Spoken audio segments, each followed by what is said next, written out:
How good is AI at writing video game dialogue? Is AI ready to replace human writers?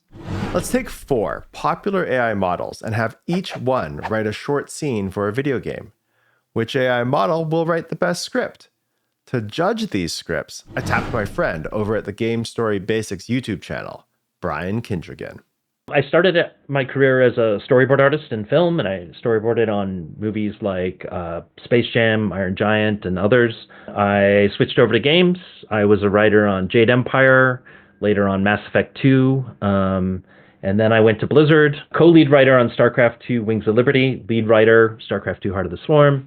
Jumped over to the Diablo team, worked with you, Wyatt, on Reaper of Souls. Gone on as a narrative director at Epic Games and at Ubisoft, and then I've been a creative director for the last 5 years, working at NetEase and Tencent. To see how well AI can compose video game dialogue, we'll have each of these 4 AI models create a writing sample from the same prompt. In addition, I'll provide a writing sample as well. So we'll have 4 AI scripts and 1 written by me. To be clear, I am not a narrative writer. Which writing sample could land a video game writing internship? You are a script writer for the next Grand Theft Auto game. The player has some stolen laptops they want to sell. The player has found a potential buyer in the form of 2 brothers who operate together. However, the 2 brothers have trouble agreeing on just about anything. Write me 20 seconds of dialogue in which the player wants to sell the laptops and the brothers are arguing over whether or not to buy them. Make the dialogue as funny as possible. Keep the language PG-13. All right, that's a fun prompt. To bring these scripts to life, we'll use Midjourney to create some GTA-style art, and then we'll use software from 11 Labs to turn the text into speech. I'll randomize the order of the scripts so you can play along too. All right, let's get started with anonymized script number 1. I've got stolen laptops. Ready to upgrade your chaos? They better run smoother than Tony's half-baked ideas. Oh, please. My ideas are hotter than Vinny's ancient modem. Deal or no deal, boys? Fine. If Tony stops acting like a walking punchline. Deal. As long as Vinny learns to sync with the 21st century. Okay. So the flow is quite bad. It starts with this player character line, and then the NPCs are just talking to each other. Like, they just go, right? There's no feeling like you're actually engaged in a conversation. It's like you turned on a TV show and you watch 2 characters attack each other. And the humor is it feels very AI humor. Like, it's kind of dad jokey, but without the irony of the dad joke. Like, if this was a test that someone turned in, they probably wouldn't get the job. So. Okay, cool. Got the laptops, just like we talked about. Talked about? Hey, Tony, did we talk about this? Laptops. Sweet. We're buying laptops. How many you got? Hold on. First off, how much for, 2 maximum? 2? Dude, no way. We gotta get them all. Think of the possibilities. Possibilities of what, Tony? Tripping over boxes in the back? Okay.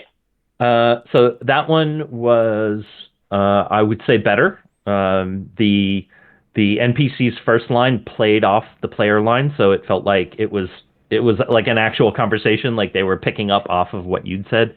And the bickering felt a little more natural between the brothers.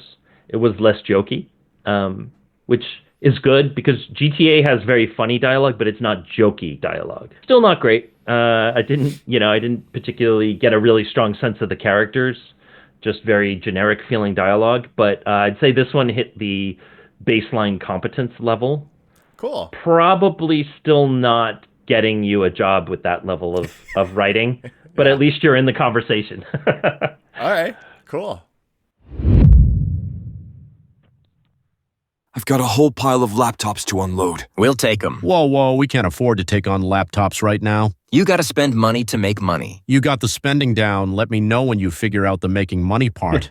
Okay. I would say so far it's the best yet. Felt like a conversation. The NPCs were responding to the player character. The bickering felt sort of natural, and then it ended with a zinger at the end. Still in the baseline competence zone, I'd say. the brothers felt generic. They felt like two people who maybe met yesterday. They don't seem like guys who've been bickering there since they were 6 years old. Still better than the previous two. Laptops hotter than a chili pepper convention. In or out? The W key's missing. Last hot merch was fidget spinners. These'll sell faster than your ex's tears. We'll call them pre-loved crypto miners. Boom. Like the organic vape pens, we sold dirt. That dirt paid for your hair plugs. Ever agree on anything? Kale smoothies suck. Sold. To the special gentleman. All right. Okay. So that one was definitely making me laugh the most. Not necessarily in a good way. So, partially in a good. So what was really good in that was there was a lot of specificity. Like people weren't just being like, "Hey, you suck." Yeah, they were like there was actual people making specific references to things. So it was strong in that way, but it was very jokey. Like it was trying really hard to be funny. There was something that I thought was very clever. There was a setup and payoff where the player character asks a question and the two NPCs say a line simultaneously. That's like sort of next level for AI, as far as I know. I've never seen AI do something that clever. So overall, like good and entertaining writing. Probably couldn't put it in a game like that because it just feels very jokey. Like there's a comedy writer going, "I got 1 million of them," right? Yo, these laptops look pristine. We could flip these for double. Are you kidding? The processors are probably older than our grandma. Our grandma's only 65, genius. That's prehistoric in computer years. We need the inventory.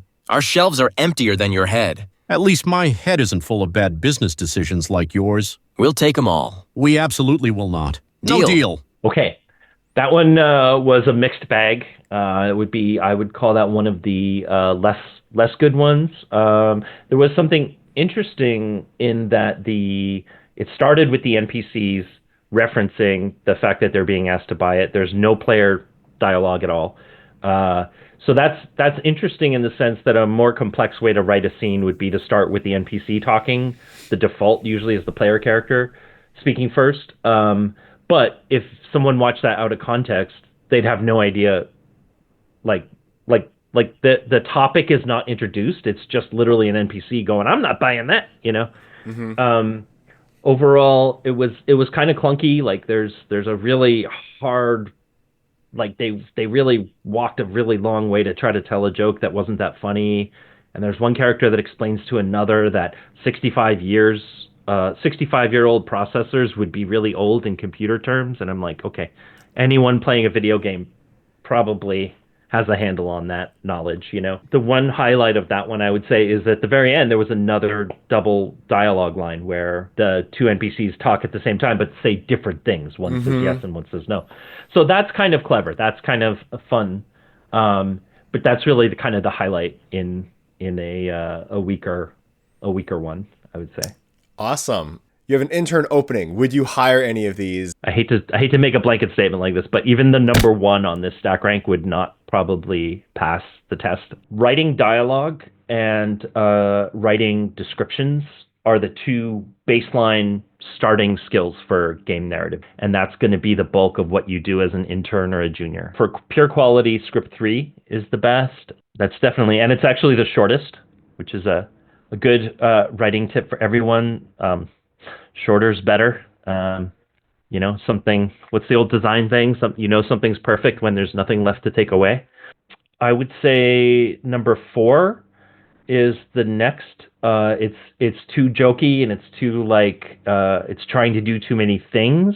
But if this were an intern, I could see how okay, they swung for the fences and they struck out. But I could see how there's potential there to mold this person into a better writer. I think I'd go script 2 next. Now we're getting into the it's just competent. It does the things it needs to do, just not very well. And then between 1 and 5, I think 1, and then finally script 5. One of those samples was actually written by me, and I'm not a writer. I'm a mechanics and systems guy. I should never be allowed to write dialogue for a video game, as evidenced by the fact that none of these really met your minimum quality bar. If you had to guess which one was written by me, which one do you think it would be? I would guess 4 because it's trying really hard. It's trying very, very hard. If it's not 4, my backup guess would be 5. For a similar reason. I will say I'm flattered because I wrote number 3. Oh, there you go. Yeah, which I guess kind of shows that even a terrible non-writer who has no business writing can still beat AI. Can still beat all You know what? 4 of As the I think AI about models. it, it's crazy that I didn't consider that. I should have just assumed right off the bat that I think you had layered it on so thick that you're a bad writer. But honestly, I think we are still at the point, and who knows where it'll go. But the worst human writer can still outright an AI. So I wrote script number 3. Time to reveal the model behind each of the other scripts. Script 2 was Google's Gemini, and script 4, which remember was judged the best of the AI-written scripts, that was provided by Deepseek. In 4th place, we have script 1, which was written by ChatGPT, and the worst script, which Brian said worked hard to tell a joke that wasn't even funny, that was written by Claude. But AI technology is moving fast, so I expect these rankings could change at any time. The content on this YouTube channel is focused on all things game design and game development. So if you like what you see, please check out my other content, and I'll see you in the next video.